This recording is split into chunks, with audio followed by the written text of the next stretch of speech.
All right, today we're going to talk about a few of the steps that we took this year to get a good growth of a food plot in some real sandy soil. I'll show you guys here. As you can see, this sand it's pretty gnarly. It's all sand in here. There's not really any good soil, so it's hard to get a good growth, especially for a food plot where we've got trees and stuff around us taking moisture. So I'm going to tell you a few things we did this year to see a little better growth. So the first thing we did was in early May, at the end of April, we came through with Roundup and we killed everything in the plot from last year.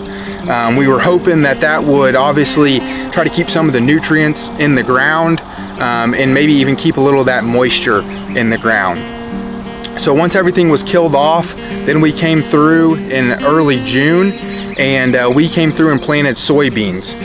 We did a no-till tactic, and that was due to the fact that the crop that was in here last year, it wasn't too thick.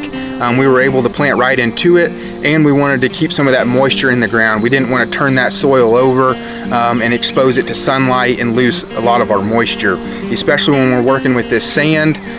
It's tough to hold moisture, so that was a big thing we wanted to do.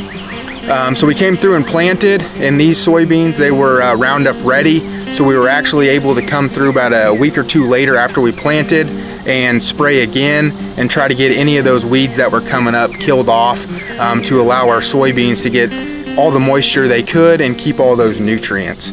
So as you can see, we do have a pretty good plot coming in here. The deer have already been in here browsing, so we're going to hope that it keeps growing this summer, get a few more rainfalls, and hope we can get some deer in here for the fall. So those are a few things we did this year to try to see a little better success with a food plot, especially, like I said, when you're planting in this real sandy soil. So stay tuned. We'll hope we can get a few more deer in here as the summer goes on and get one down in the fall.